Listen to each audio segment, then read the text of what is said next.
비트겐슈타인은 세계를 사실들의 총체로 규정하고 이러한 사실들이 무엇으로 구성되는지 분류합니다. 그리고 이렇게 분류된 현실의 대상들이 어떻게 언어상에서 표현되고 또한 사건이 명제에 대응하게 되는지를 설명하고 있죠. 그런데 이런 작업들이 철학과 무슨 상관이 있는 걸까요? 비트겐슈타인식의 철학적 작업의 목적은 무엇일까요?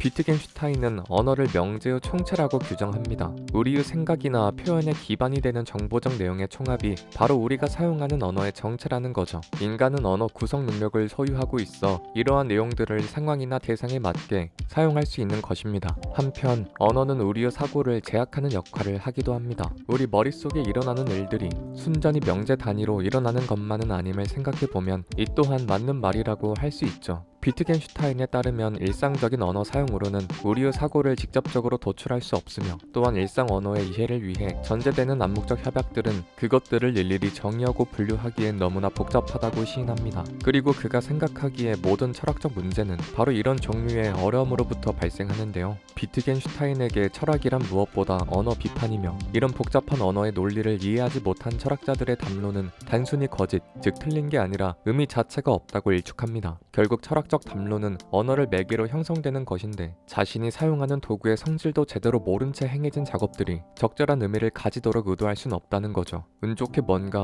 좋은 결과물을 낼 수는 있을지라도요. 비트겐슈타인에게 명제란 무엇보다도 현실의 그림이었습니다. 마치 악보가 음악의 그림이고 표현 문자가 음성 언어의 그림인 것처럼요. 그는 명제와 그것이 현실을 모사하는 규칙성, 둘 사이의 관계 등에 대해 다음과 같이 설명합니다.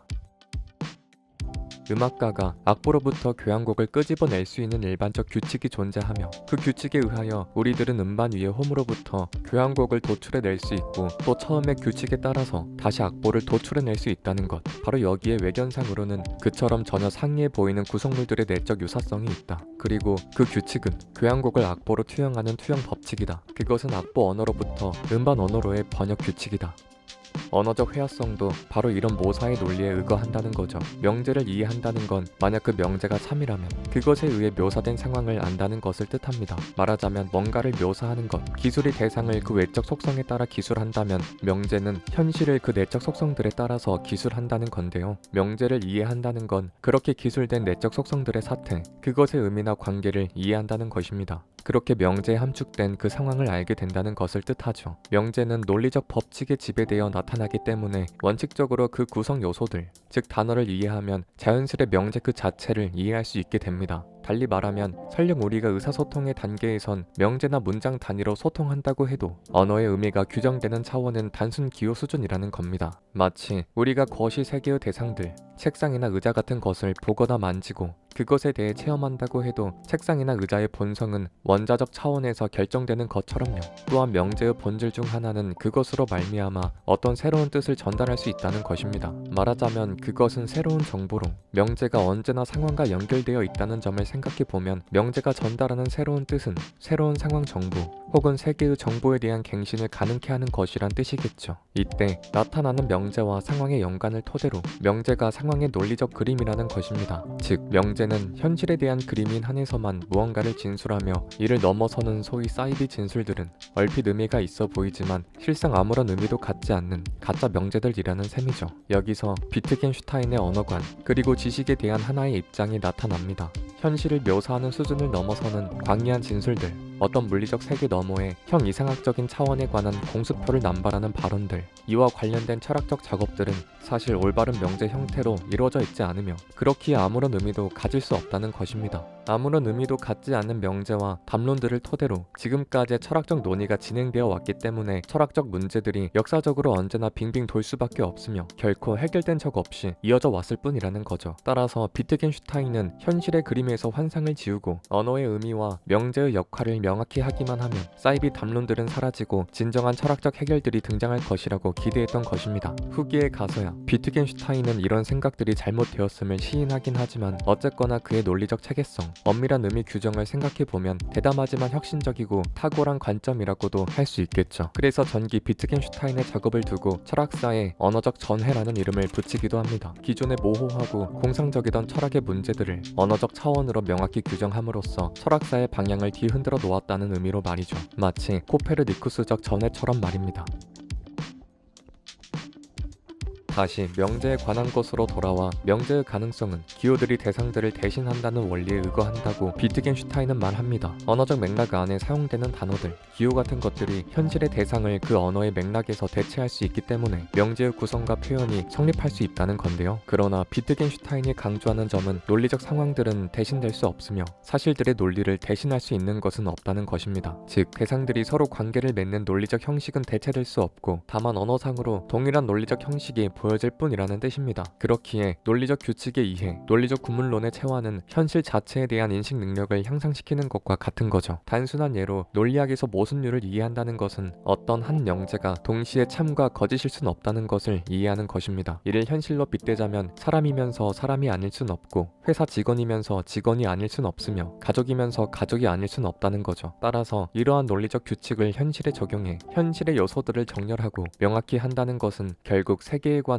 이해가 뚜렷해지고 삶에 대한 시야가 분명해진다는 것을 의미합니다. 물론 상기한 예시는 아주 단순한 수준이긴 하지만 논리학의 다른 내용들을 익히면 더더욱 강점이 두드러지겠죠. 명제는 또한 논리적으로 분절되어 있어야 합니다. 당연히 우리가 현실에서 상황을 구분하는 만큼 분별할 수 있는 정도로 구분되어 있어야겠죠. 비트겐슈타인에 따르면 이러한 구분 가능성의 차원을 공유하는 것은 명제와 현실이 동일한 논리적, 수학적 다수성을 소유하고 있기 때문입니다. 그는 이러한 다수성이 무엇이라고 명확히 모사할 수는 없다고 하지만 문맥상 동일한 체계성에 관한 조건을 말하고 있다는 걸 알 수 있죠. 즉, 논리적 차원이나 현실적 차원에서나 논리적, 수적으로 동일한 체계를 공유하고 있다는 것입니다. 그리고 우리는 이러한 체계성을 벗어난 상태에서 명제를 올바로 다룰 수 없다는 거죠. 명제는 현실의 그림이기 때문에, 그리고 오직 그런 이유에서 참이거나 거짓일 수 있습니다. 달리 말하면 현실의 그림이 아닌 어떤 명제든 사이비 명제로서 참이나 거짓으로 구분할 수 없다는 거죠. 비트겐슈타인에 따르면 적어도 그러한 것은 언어적 분석의 대상이 될 수 없습니다. 앞서 말씀드렸듯이 비트겐슈타인에게 철학은 언어 비판입니다. 그리고 이런 작업을 통해 목표하는 바, 즉 철학의 목표는 바로 사고의 논리적 명료화라고 그는 주장하는데요. 이에 철학은 학설이 아니라 활동이라는 말도 덧붙입니다. 이는 철학적 작업이란 기본적으로 뜻풀이이며 이런 작업들은 명제들을 명료화하는 결과를 지향합니다. 명제를 명료화하고 그들 사이의 관계를 올바로 정립한다는 건 곧 우리의 사고를 논리적으로 명료하게 한다는 걸 뜻하겠죠. 철학이 학설이 아니라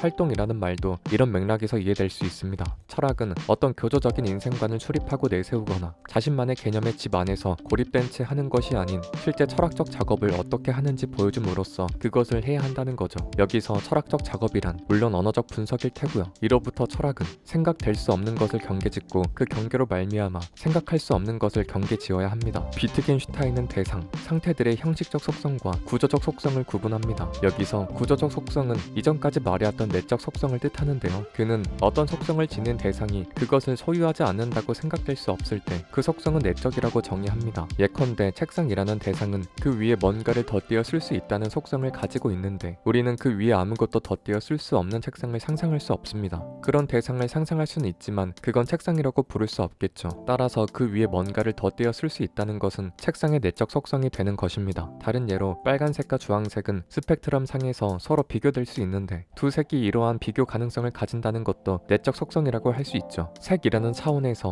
비교될 수 없는 두 색깔을 생각할 수는 없으니까요. 그러나 이러한 속성들은 엄밀히 말해 명제들에 의해 주장되거나 표현되는 것은 아닙니다. 단지 그 속성과 관련된 상황을 묘사하는 명제 안에서 명제의 내적 속성을 통해 스스로 표현될 따름이죠. 나는 책상 위에서 일기를 썼다거나 빨간색은 주황색보다 진하다처럼요. 이런 맥락에서 가능한 상황들 사이의 내적 관계의 존립은 그 상황들을 묘사하는 명제들 사이의 내적 관계를 통해 스스로 언어적으로 표현됩니다. 즉, 현실에서의 상황들 사이의 상호 연관성, 어떤 불가분성이 그것을 표현하는 명제들 사이의 상호 연관성으로 나타나며 이것이 우리가 사용하는 언어로 표현된다는 것입니다. 이는 언어적 구조와 현실의 구조가 똑같은 형식에 있으며 그 안의 요소들을 연결하는 방식 또한 재현하고 있다는 뜻이죠. 반면 형식적 속성들은 일종의 상징들의 모습으로 나타납니다. 형식적 개념은 그것의 대상을 기호 자체에서 보여주는데 예컨대 이름은 자신이 대상을 지칭한다는 것을 보여주고 숫자 기호는 자신이 수를 지칭한다는 것을 보여주죠. 명제 변항 또한 형식적 개념을 지칭하는 말입니다. 따라서 모든 변항은 형식적 개념의 기호인데 모든 변항은 그것의 모든 값들이 소유하는 하나의 불변적 형식을 묘사하기 때문이죠. 그리고 이러한 불변적 형식은 변한 값들의 형식적 속성으로 파악되기 때문입니다. 우리가 흔히 x, y 같은 값으로 취하는 대상의 범주가 갖는 어떤 공통적 속성이 바로 형식적 속성이라는 거죠. 그렇기에 형식적 개념은 그것에 속하는 대상과 언제나 이미 함께 주어져 있습니다. 예컨대 우리가 사람이라는 대상을 말하면서 포유류라는 형식을 규칙을 원칙적으로 배제할 수 없는 것처럼요. 결국 명제와 그 속성에 관한 일련의 설명들은 언어의 의미와 구조를 보다 명확하게 하여 그것으로 말미암은 인간 사고의 논리적 명료화를 그렇게 함으로써 철학적 담론들의 의미가 보다 명확해지고 우리가 진정으로 에너지를 쏟아야 할 문제들에 집중할 수 있다고 비트겐슈타인은 믿었던 것이죠. 여러분의 구독과 좋아요가 채널에 큰 힘이 됩니다. 시청해주셔서 감사합니다.